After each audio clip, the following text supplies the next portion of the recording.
Robotic affirmation ഞാൻ മുൻപുള്ള വീഡിയോയിൽ പറഞ്ഞിരുന്നു. റോബോട്ടിക് അഫർമേഷൻസ് എന്ന് പറയുന്നത് വളരെ പവർഫുള്ളായിട്ടുള്ള ഒരു ടൂളാണ്. പലപ്പോഴും നെഗറ്റീവായ രീതിയിൽ നമ്മൾ സ്വയം പറഞ്ഞുകൊണ്ടിരിക്കുന്ന കാര്യമാണ്. നെഗറ്റീവായി പറയുന്നതനുസരിച്ച് നമ്മൾ നെഗറ്റീവായ കാര്യങ്ങളാണല്ലോ അട്രാക്ട് ചെയ്യുന്നത്.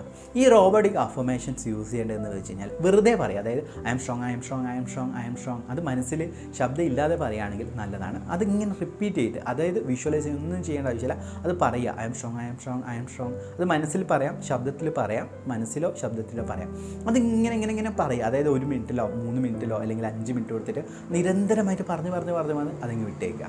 അതായത് ഒരു കാര്യം നമ്മൾ എന്ത് ചെയ്യുക, ഐ ആം റിച്ച് അല്ലെങ്കിൽ ഐ ആം അബണ്ടൻറ്റ് എന്ത് തന്നെയാട്ടെ, അത് നിരന്തരമായിട്ട് ഒരു റോബോട്ട് ഇങ്ങനെയാണ് ചെയ്യുന്നത് അതുപോലെ പറഞ്ഞ് അതായത് ബ്രെയിന് ഇങ്ങനെ ആദ്യം തന്നെ റീവയർ ചെയ്യുക. നമ്മളെ മനസ്സിന് റീവയർ ചെയ്യുന്ന ഒരു പ്രോസസ്സാണ് റോബോട്ടിക് അഫർമേഷൻസ് എന്ന് പറയുന്നത്.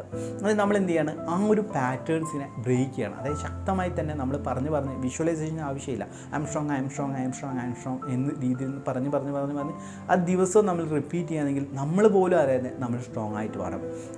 മുൻപുള്ള അഫർമേഷൻസ് എന്ന് പറയുന്ന സമയത്ത് നമ്മൾ എന്താണ് അത് ഫീൽ ചെയ്തിട്ട് വിഷ്വലൈസ് ചെയ്തിട്ടാണ് പറയാം. എന്നാൽ റോബോട്ടിക് അഫർമേഷൻസ് എന്ന് പറയുന്ന സമയത്ത് ഫീലിങ്ങിന് പ്രാധാന്യമില്ല. നിരന്തരമായിട്ട് പറയുന്ന സമയത്ത് നമുക്ക് എന്ത് സംഭവിക്കും, അത് നമ്മളായിട്ട് മാറും.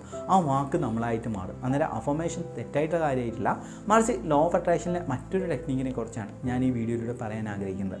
അതുകൊണ്ട് തന്നെ നിങ്ങൾ എന്ത് ചെയ്യുക, 1-2 മിനിറ്റ് ഒരു അഫർമേഷൻ എന്ത് ചെയ്യുക, ഒരു റോബോട്ടിന് പോലെ നിരന്തരമായിട്ട് എനർജറ്റിക്കലി അതിങ്ങനെ പറയുക. അതായത് ഗ്യാപ്പ് കൊടുക്കാതെ അതിങ്ങനെ പറയുക. ഡെയിലി അതൊരു 5 മിനിറ്റ്സ് നിങ്ങളൊന്ന് പ്രാക്ടീസ് ചെയ്യുകയാണെങ്കിൽ നിങ്ങളുടെ ലൈഫിൽ മിറാക്കിൾസ് 100% ഉറപ്പായിട്ട് സംഭവിക്കുന്നതാണ്. അതുകൊണ്ട് എല്ലാവരും കറക്റ്റായിട്ട് റോബോട്ടിക് അഫർമേഷൻസ് യൂസ് ചെയ്യുക. നിങ്ങളുടെ ലൈഫിൽ 100% മാറ്റം ഉണ്ടാവട്ടെ. നിങ്ങൾ ആഗ്രഹിക്കുന്ന ബന്ധങ്ങൾ, സമ്പത്ത് എല്ലാം തന്നെ ദൈവികമായ അനുഗ്രഹത്താൽ നിങ്ങളിലേക്ക് വരട്ടെ എന്ന് പ്രാർത്ഥിക്കുന്നു. Thank you so much.